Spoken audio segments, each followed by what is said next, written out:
This movie's gay. I've watched Transformers 1 twice to get my honest review on this, and again, I've said it before in a video, I'm a casual watcher, not a huge Transformers fan, so again, I don't know anything about the original source material, so if you're gonna hate this video, then whatever, go watch DiamondBolt then. Anyways, Transformers 1 is an origin film that I didn't expect much, but after this movie, it's not that bad. So without any spoilers on this part, let's get over it. I think the soundtrack is decent. Brian Tyler did his job trying to recreate that feeling of the characters and the world building of the movie, that vibe, I guess. The soundtrack is okay, but nothing to be obsessed about, and the song made by Quavo and $sign is good. I can't deny that, but I won't be playing this song on repeat in the car. The animation in this movie is kinda good. I love how visually appealing the world of Cybertron is and how pretty the background of this movie. I love the animation they did with like Alphatron, that was cool. Again, the animation for Transformers 1 is good. It's good, but it's something that I'm not crazy about because I've seen Paramount animations work before and I prefer the TMNT style of animation, but they did a good job on the movie, so props on them, I guess. I think the story for the movie is quite basic. I already predicted that it was going to be a corrupted government movie the moment I saw Sentinel. Like, 1, Optimus and the others characters don't have cogs. 2, they have to mine energon to survive because the source of energon stopped flowing. 3, Sentinel said that he hasn't found the matrix of leadership even though he's been out of the surface for so long. 4, the primes have been dead and no one thinks what happened to them. They just trust in Sentinel of their deaths. Like, okay. And 5, Sentinel having like the brightest color of this movie, but he's not even in the main cast. It's like, come on, brother, you're not fooling anyone. You're like the villain. I do think this movie has some plot holes that needs a sequel to make sense, like how the Quintessons are still a threat to, you know, in Cybertron shows more about the High Guard escaping from Sentinel's takeover.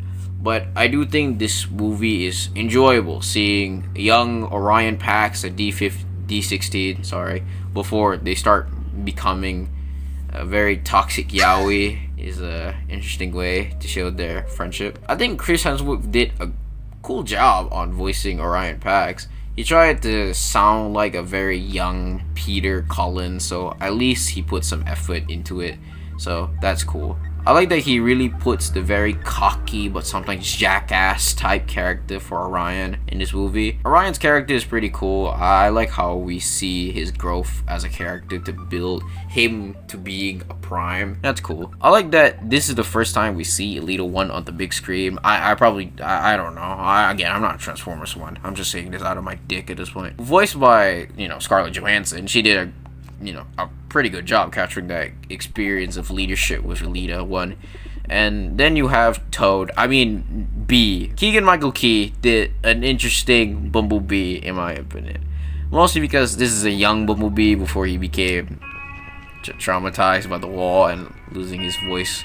But anyways, I originally thought Bumblebee was going to be annoying, but I guess not. Keegan did a good job on B, so that's cool. Okay.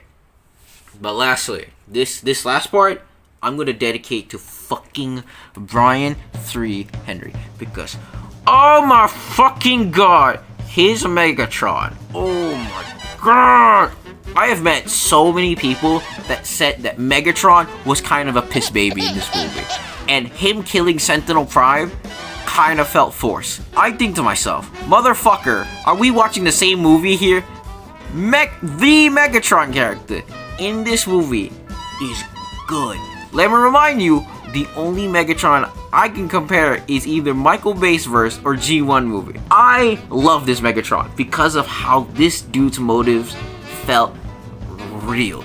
The fact that D16 has been following a protocol, always looking up to Sentinel Prime as a leader, makes his character change to evil felt so good.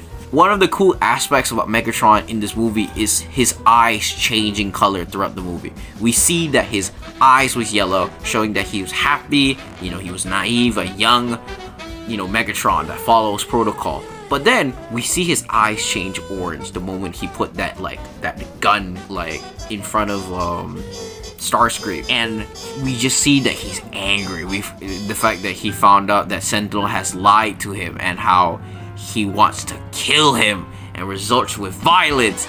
We just see him almost killing Starscream, remind you, until, you know, Starscream begged to stop. Finally, the scene where he shot Orion and he asked why did he protect Sentinel Prime while holding his hand, until the moment we fucking see his eyes become red, indicating his rage and his born leadership to the Decepticons. Letting go Orion is the most shocking fucking scene to me. And splitting Sentinel Prime in half, that scene made me fall in love with Megatron so fucking much. I don't care what people say, I fucking love Megatron. I do think that this movie talks about more about our two characters and how they became leaders in different ways. So that is so cool. Overall, Transformers 1 is pretty good, but this movie definitely needs a sequel to explain more. So, Transformers 1 gets 7 out of 10. Gay ass robots.